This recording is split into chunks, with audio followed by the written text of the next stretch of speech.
ملګرو سلامونه کوم. ملب خان شیرپوست تاسو په خدمت کې حاضر دی د ډیر مهم ټاپک سره نننی پروګرام کې تاسو په خدمت کې حاضر یم او دا پروګرام چې کوم دی د ټولي پښتونخوا دپاره نه چې صرف زه په ضلع 400 باندې خبرې اترې کوم، ضروري د سره شیر کې، ضروري د سره لایک کې او ضروري د سره وګورئ. ګرانو کتونکو، هره ضلع کې چې څوک کوم ژوند کوي او شعوري کس وي، د الله یره وي پکې او دا ویني چې بره د الله یو کیمره خو هم لګېدلې، د الله په خو مونږ ویني چې کله په ذهن له ځای کې هغه کیني هغه نه داسې حرکت کیږي او هغه وایي چې یاره الله خو شته، الله خو ویني که نه. هغې خلک سره احساس وي چې زمونږ په دې علاقه کې دا سمګلینګ کیږي، دا هیروین خرڅېږي، دا آیس خرڅېږي. نو نن په هره ضلع کې د منشیاتو د روکتام دپاره یا دغه کم خلکه چې سکل کوي، دغه نشهي خلا د هغې دپاره هسپتالونه وتلي دي. دا کاروبار په پښتونخوا کې ډیر زیات شو. دا د وخت ضرورت هم دی، نه چې موږ دې ته داسې ووایو چې یاره دا کاروبار خو بس بندول پکار دي، نه، خو دا هسپتالونه نه وي ډېر خلکه ټیک شو، په لاره شو، ستومانه شو، افسوس یې وکړو. آی روز د هرې ضلعې تاسو چېرته په وټساپ ګروپونو کې نو دړادړ دا پریس ریلیز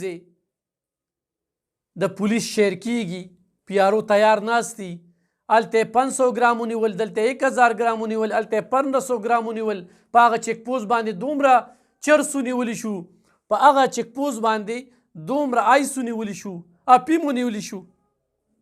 دا به ستاسو په نظر راځي. خو ګرانو کتونکو، د دې یو قانون دی چې دا ونیولی شي نو څه موده پس به د اے سی، د یو سیول جج، د ډي پي او یا د ډي سي پي یا د ایس ایچ او په نګرانۍ کې دې ته اور ورته کوي. تاسو چېرته کتلی دي چې دا اوس وځولی شو؟ ما خو نه دي کتلی، په دې 15 کاله کې خو ما نه دي کتلی چې سوځولی شوي دي. او ذرایع دا وایي چې دا څه ونیولی شي نو دا واپس په مارکیټ کې خرڅېږي، د دې په وجه باندې د دې دا روکتام نه کیږي. هم په دغه علاقو کې چې کوم دی په لارو کوڅو کې نن سبا چرس هم خرڅېږي، آیس هم خرڅېږي، اپیم هم خرڅېږي. نو کومې ذرایع چې دا خبره هم کوي نو یقینا چې په دغه سمګلینګ کې هم دغه پولیس خو ملوث دي چې څوک ګرفتاری کوي. او بیا جج صاحب آی خای خای خای خای خای هغه بس ګواخان راوله، قسم قرآن خدا د انګریزي قانون دی په دې کې شته دی نه، لیکل غواړي. خو دغه جج صاحب لا خدای پاک دومره زحمت نه ورکوي چې دا پوڼۍ وسپړي چې دې کې بوس پراته دي، دې کې خټه ده، دې کې سکاره پراته دي، په دې کې څه دي، نو په دې باندې هم نظر ثاني نه کیږي.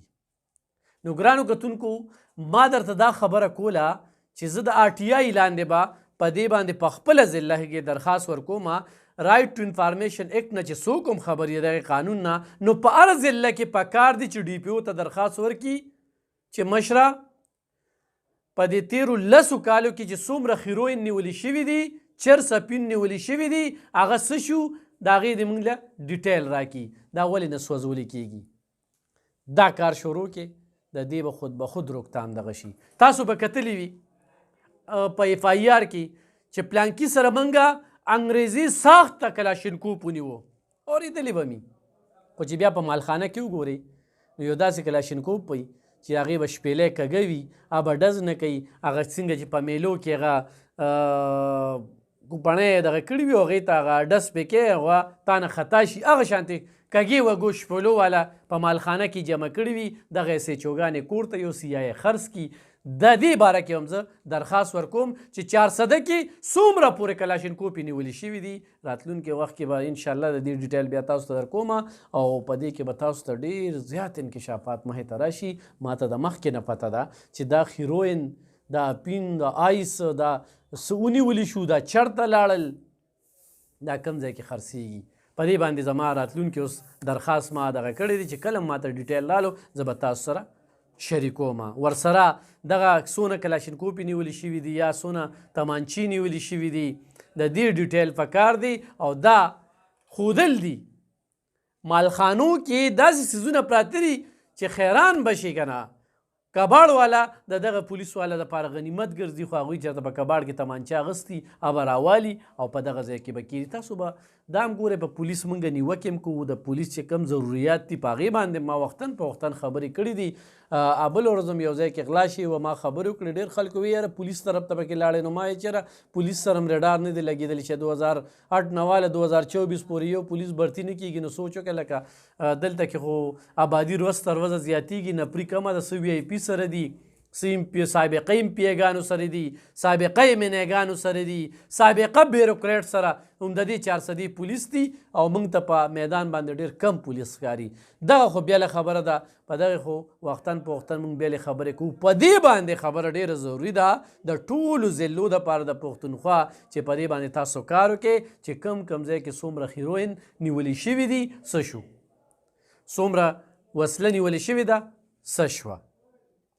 په دې باندې دویم ګرانو کتونکو زما د ټاپک برخه چې کومه ده مولانا فضل الرحمن صاحب او د PTI ملاقات، دواړه خونه به ورته ښیم.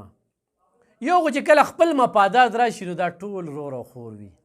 دلته کې لنډې لپاړې په سوشل میډیا ناست دي، د دې لیډرانو دپاره موږ هم کنځلې کوي.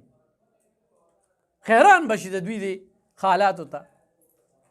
ته په پلانکي پسې لګې، ته په پلانکي پسې لګې. دا اوس هم داسې ویډیوګانې ولیدلې، دا تصویرونه مو لیدل، دا امامتي مو لیدله. یو اړخ ته خو زه ګورم چې ډېر ښه کار شو، ځکه چې سیاست د اختلاف نوم دی خو د جنګ نوم نه دی، د جګړې نوم نه دی. موږ پې د خلکو ذات پات چیړو، ذات پات ته پکې وردنګو، کورونو ته پکې ورننوځو او د کورونو قصې ورله روباسو. دا موږ سیاست دې طرف ته راغوستی.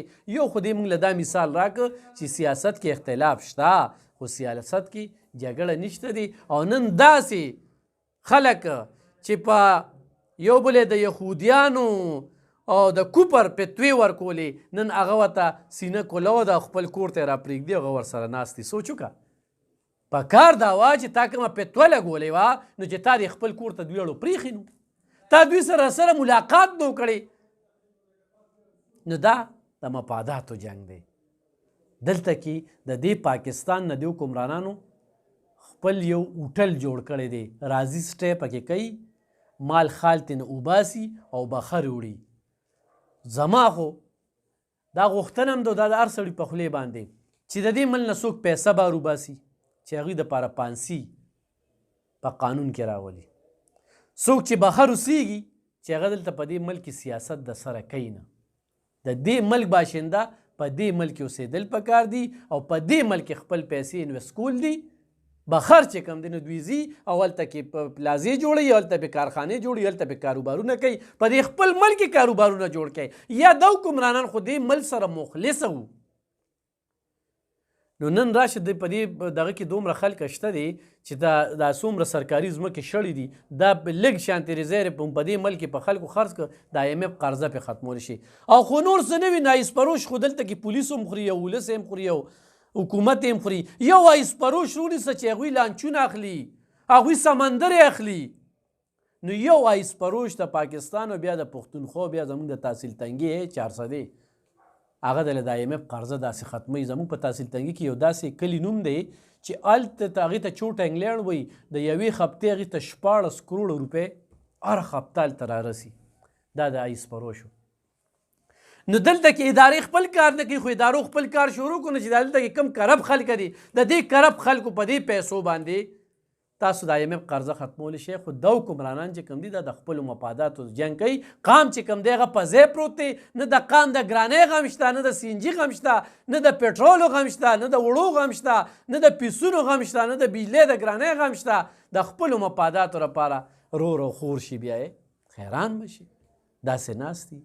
بل ګرانو کتونکو، 10 کسه دي، 10 کسه.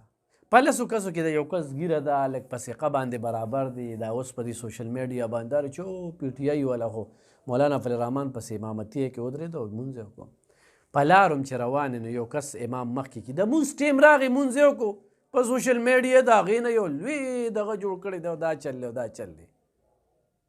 بیا دې ته وګوره دې ته چې د یهودي او د دغه پیتویو دغه د کوپر پیتوی پې لګې نو کور ته ولې پرېږدي دا څه بل ځای خو دغه پاټۍ خلک دي عمران خان خلک دي بیا خو دې خبرو ته وګوره دغه خبرې ختمې شوه امامتي ورپسې وشوله بس د هغه په هغې کې دغه پسې برابر و هغه مخکې کړو هغه پسې لمونځ وکړو نو دې خبرې له موږ ډېر زور ورکړی دی نو یو سیاست دا د اختلاف نوم دی جګړې نوم نه دی موږ ته دې وښودل چې دا یو ډېر ښه کار شو چې دا میلو شو او دا هغه لنډو لپاړو ته هم پته ولګېدله چې دلته په پاکستان کې دا کم خلک دا کمې نمونې چې موږ دې سملو ته لیږو د دوی سوچونه څه دي د دوی فکرونه څه دي موږ د چا په سر جګړې کوو او دا دې چې کوم وایي چې یاره موږ تعزیت له راغلي نو تعزیت له چې ته دومره موده پس راځې نو تعزیتونه خو نور هم ډېر درته پاتې دي که نه دغه نورو پاټو هم ډېر مشران دغه شوي دي په کار چې هغه تعزیتونه مو چې خو نه څه سیاسي خبرې اترې څه ډیل